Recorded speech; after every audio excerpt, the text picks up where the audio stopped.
مدرسة مسكونة بروح بنت اتقتلت فيها، وسكان المنطقة بيحلفوا إنهم بيشوفوا حاجات غريبة بالليل بتحصل جوه المدرسة، وأي غفير بيشتغل في المدرسة بيقولوا إن هو بيشوف عفرتها كل ليلة، لدرجة إن المدرسة دي لحد دلوقتي ملهاش غفير. في الأول أنا ما صدقتش، لحد ما رحنا وقلنا نشوف بنفسنا، ولما وصلنا استقبلتنا هي بنفسها. بسرعة بسرعة بسرعة بسرعة.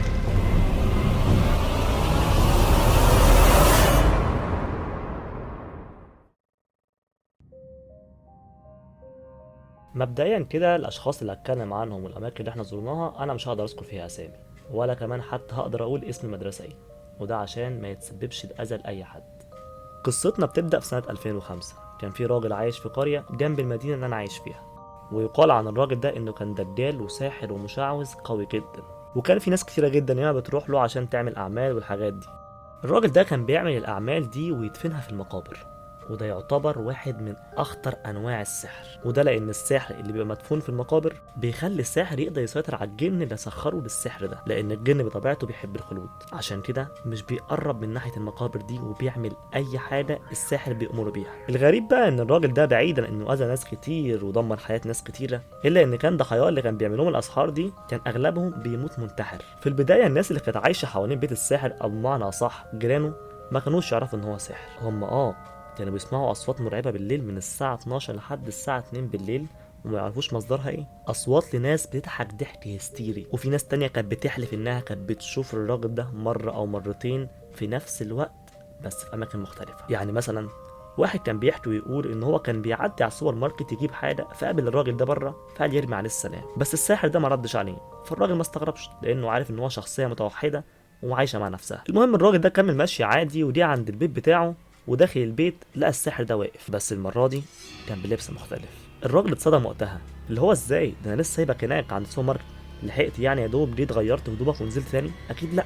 المهم راح اتكلم معاه بيقول له هو انت مش كنت دلوقتي واقف عند السوبر ماركت؟ الساحر بص له كده وما ردش عليه، فالراجل قال له هو انا مش بكلمك؟ مش انا لسه شايفك دلوقتي على السوبر ماركت؟ فالساحر رد عليه قال له لا مش انا. فالراجل قال له ازاي يعني، هو انا هتوه عنك؟ انت كنت واقف دلوقتي قدام السوبر ماركت بلبس مختلف، حتى بالاماره رميت عليك السلام وما ردتش. فالساحر بص له بصه مرعبه كده وضحك وسابه ومشي. ايوه يا عم تيفا، بس ده ايه علاقته بالمدرسه اللي انت كنت بتتكلم عنها؟ ايه علاقه الساحر بمدرسه بالحوار ده كله؟ هقول لك استنى، متستعجلش، لازم احكي لك التفاصيل دي عشان تفهم القصه كامله. الساحر ده كان متجوز وكان عنده بنت عندها بالظبط 16 سنة، وكانت تصرفاتها برضه غريبة، ويقال انها كانت عارفة كل حاجة عن ابوها، ولا وكمان كان بيعلمها، وكانت بتقعد معاه كتير جدا لدرجة في ناس اكدت انها اتعلمت من ابوها السحر، وهو كان مبسوط بالموضوع ده قوي، ولكنه كان بيعلمها صنعة. في فئة معينة من الناس بتقول ان البنت دي فعلا اتعلمت السحر، لكن ما مارستهوش زي ابوها. بس المهم والاكيد ان البنت دي كانت بتقعد معاه في كل جلسه تتفرج هو بيعمل ايه وبتتعلم منه، لحد ما في ليله كده واحد من اللي ساكنين في العماره اللي فيها الدجال الشقه اللي تحتيه على طول كان عنده حوالي 30 سنه ومش متجوز، حكى وقال ان الساعه كانت في وقتها 2 بالليل تقريبا، كان نايم وصحي على صوت دب وزعيق وضحك هستيري جاي من الشقه اللي فوق واللي هي شقة الساحر. صحي من النوم وتعصب وفتح الباب وقعد يزعق ويقول كلام كان منه حرام مش كده، مش كل يوم نفس الموال، هو انا كل يوم هصحى على صوت الزعيق والدب ده؟ هو انت بتنامش ولا ايه؟ قسما بالله لو ما سكت ورجعت على اللي بتعمله ده لا هبلغ عنك للبوليس، احنا عايزين ننام يا ناس. وكمل كلامه، والغريب بقى انه اول ما نهى كلامه على طول كل حاجه فوق سكتت. فالراجل قال انه خلاص اكيد الراجل ده حس على دمه وسكت، قفل الباب ودخل على السرير ويحاول ينام تاني لكنه معرفش. فقال يقوم يولع له سجاره كده ويقف في البلكونه شويه، بيبص لا علبه السجاير اللي معاه خلصت، فقال بقى انزل الف على اي سوبر ماركت فاتح اجيب منه علبه سجاير. انتوا عارفين بقى القرى والارياف دي من بعد المغرب بيناموا، والساعه في وقتها كانت 2 بالليل، مين هيكون فاتح؟ المهم لبس وفتح الباب، بيقول انه اول ما فتح الباب لقى كلب اسود ضخم واقف قدام باب الشقه عنده بالظبط وباصص له بصات مرعبه. اتفزع وقفل الباب بسرعه، وبعدها على طول بص من العين السحريه لكنه ما لقاش حاجه. في نفس اللحظه دي سمع صوت ضحك هستيري جاي من شقه الراجل اللي فوق، بس المره دي كان ضحك بس، يعني الزعيق والتخبيط والدب والرزع اختفى. من غلبه اللي جه في وقتها قال ان الراجل ده عنده كلب فوق، فلما انا طلعت زعقت فقال يحب يخوفني ويرد عليا فنزل لي الكلب وقفله قدام باب الشقه. فكر انه يفتح الباب ويمسك اي عصايه يهش بيها الكلب دي او يضربه، بس تراجع تاني عن كلامه وقال لك ازاي ده الكلب شكله يرعب، هضربه ازاي؟ فضل يبص من العين السحريه لكنه ملقاش حاجه. وقتها قرر انه يفتح الباب واللي يحصل يحصل. وفعلا اول ما فتح الباب ملقاش اي حاجه خالص. لبس الشبشب بتاعه على طول وخد بعضه ونزل جري. كان بيتمشى في القريه يدور على اي كشك حتى يجيب منه اي علبه سجاير. بس الغريب بقى ان هو كان كل ما يعدي على شارع ويبص بعينه يلاقي الكلب ده واقف على ناصيه من نواصي الشارع. اول مره شاف فيها الكلب اترعب، بس قال عادي ما يركزش وكمل. لكن بعد كده لاحظ ان الكلب ده بيشوفه في كل شارع بيعدي من عليه، وفي كل مره الكلب بيكون واقف باصص له بصه مرعبه. وكان بيقول في سره كده ده اكيد مش كلب تاني يعني، ده هو نفس الكلب. طب ازاي؟ المهم بعد كده قرر انه يرجع البيت وما يشتريش اي حاجه خالص ويشوف الحوار ده ايه. بس بصراحه هو كان خايف يرجع من نفس الطريق ده، فرجع من طريق تاني وخد الطريق ده جري لحد ما وصل قدام باب البيت، وطلع وهو خايف جدا. فتح شقته ودخل بسرعه. وقتها ما كانش فيه اي صوت دوشه او ضحك او زعيق جاي من فوق، ولكن بمجرد ما دخل الشقه الشعوذة اشتغلت. بس بقى المرة دي كان ضحك هستيري بس، وكأن حد بيضحك عليه مثلا. انا مش هسكت على الكلام ده بقى والصباح رباح. المهم انه حاول ينام، لكن كل ما يحط راسه على المخدة يلمح طيف حاجة معدية من بره، والطيف ده كأنه طيف حيوان.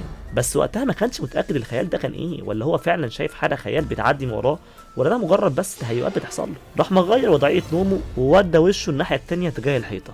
بمجرد بقى ما عمل كده وكان مفتح عينه ويفكر هيعمل ايه الصبح مع الراجل ده ينتقم منه، وكان سرحان في تفكيره ده، واللي قطع تفكيره خيال الكلب ده مرسوم على الحيطة. وقتها اتأكد ان الطيف اللي شافه بره عنده في الشقة وهو نايم ده كان طيف الكلب.